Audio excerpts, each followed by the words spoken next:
dear students. Today, our topic of discussion is meaning and definitions of psychology and relationship between psychology and education.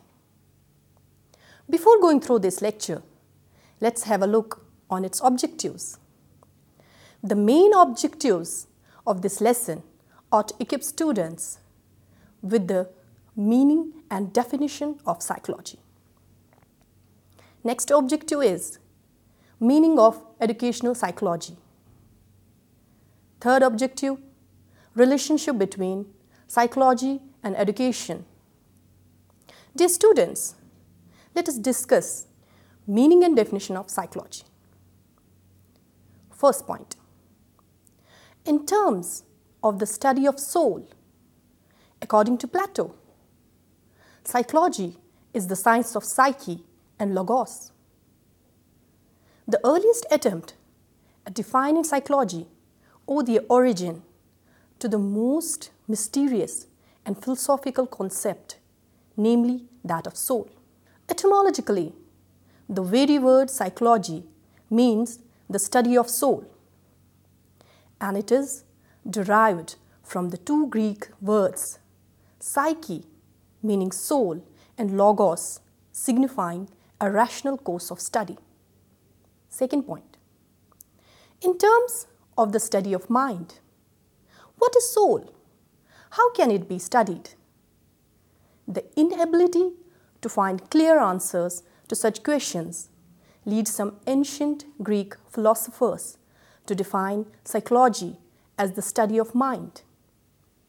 Third point, in terms of the study of consciousness, the failure to define the terms soul and mind persuaded the philosophers and psychologists for some other suitable definitions.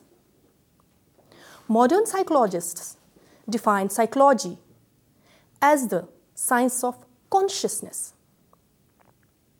Fourth point, in terms of the study of behavior, William McDougall, a British psychologist, was the first to define psychology as the science of behavior. In his book, Psychological Psychology, published in 1905, psychology may be best most comprehensively defined as the positive science of conduct of living creatures. However, in later years, in 1913, J.B. Watson, the father of behaviorist school, elaborated the concept of the term behavior, including in it both human as well as animal behavior, and defined psychology as the science of behavior, taking into account human as well as animal behavior. Behavior generally means overt activities which can be observed and measured scientifically. But one's behavior is always influenced by his experiences. So, when we study one's behavior, we must also study his experiences. Dear students, let us discuss what is educational psychology. It is the study of the psychological aspects of educational studies, which deals with the teaching and learning process. Educational psychology has been defined by various psychologists and scholars. For the sake of understanding what educational psychology is, let us analyze a few important definitions. According to Crow and Crow, educational psychology describes and explains the learning experiences of an individual from birth through old age. According to Skinner, educational psychology is that branch of psychology which deals with teaching and learning. B.F. Skinner, 1904 to 1990, considers educational psychology to be the psychology of teaching and learning. That is, psychology applied in the field of education for improving the methods and products of teaching learning process. Crow and Crow describes educational psychology as that subject area of the curriculum through which one can study the development in terms of his learning achievement during his lifespan. Now, you are familiar with the meaning and definition of psychology. Let us discuss the relationship between psychology and education. Education and psychology are interdependent. Psychology is a broad area in which education searches to give a practical shape of the psychological findings in the teaching learning situation. Psychology had changed the spirit of education and it gives new meaning to learning in classroom. Today, in modern era, education psychology is the foundation of education. Education and psychology is complementary to each other. Psychology is an essential element to education. Without its help, problems of education cannot be solved. Both education and psychology are concerned with behavior. Why we study psychology in education? It is essential for a teacher to teach his students according to their mental abilities. Therefore, for every teacher, study of psychology is an essential element.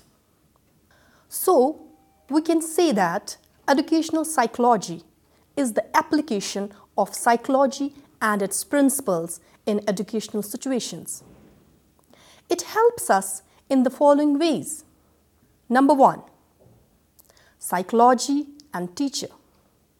According to the modern concept of education, the teacher should aim at complete development of the child. This requires that the teacher should have some definite knowledge of educational psychology.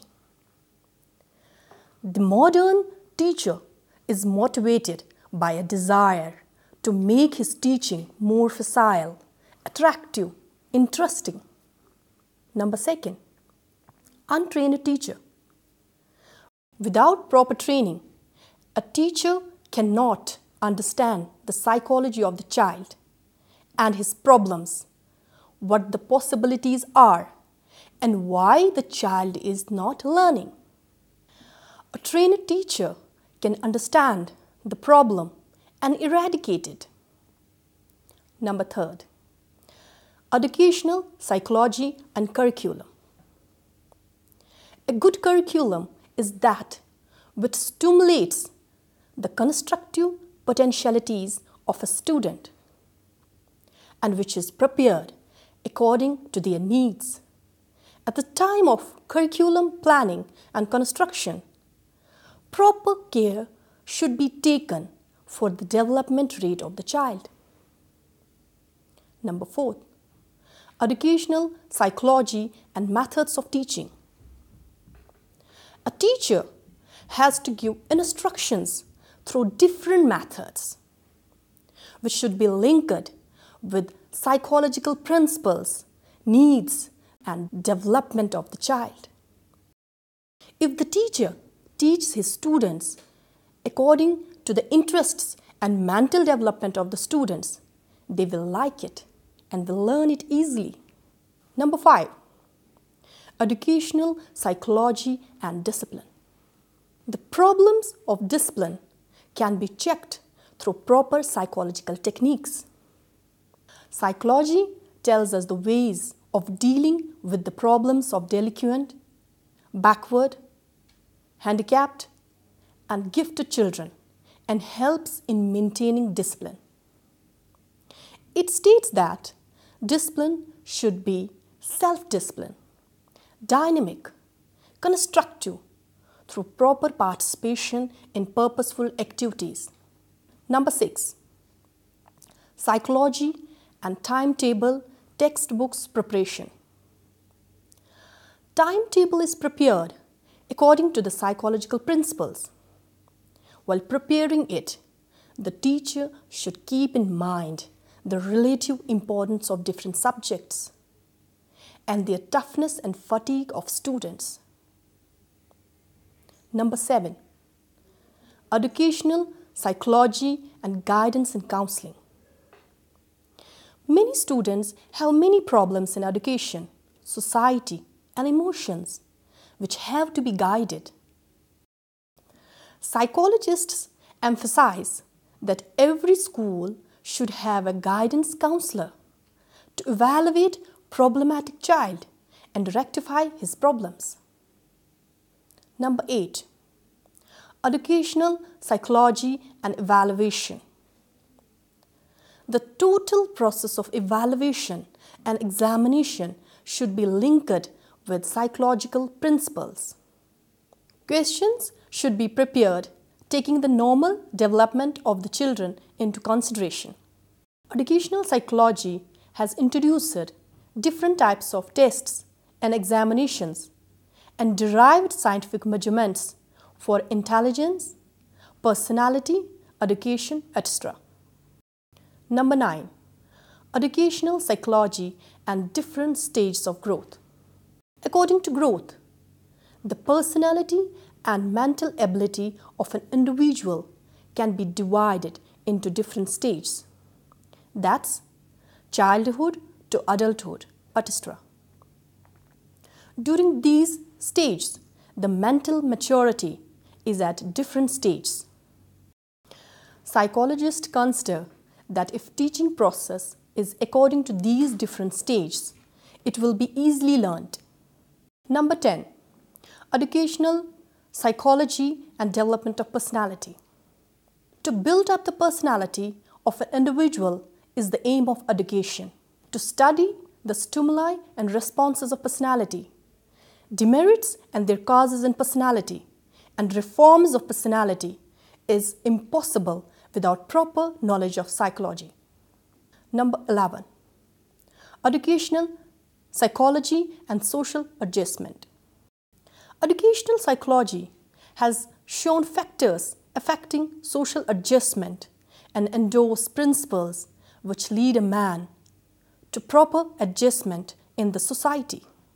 Learning is the basic topic of educational psychology, from the meaning of learning up to the laws of learning. Different topics have been highlighted by psychology, which have made the process of education very easy, interesting, and pleasing. Number 12. Educational psychology and children of special attention. Physically disabled students have many educational, emotional, and social problems. To lead them to a successful life and to eradicate their psychological problems, psychologists help them to become a useful part of society. Number 13. Educational psychology and innovations.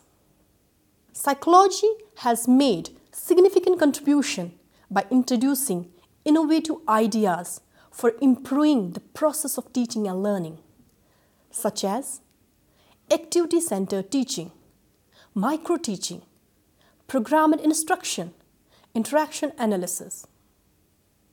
Number 14. Educational psychology and school organization. According to psychologists, a school must have a democratic environment to help the student to develop balanced personalities.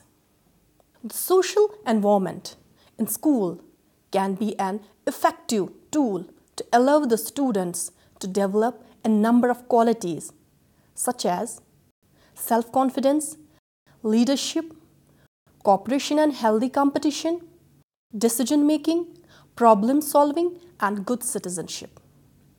Dear learners, with this, we conclude this very important topic of today. Hope you enjoyed the lesson. For now, it's time to say goodbye. Stay blessed.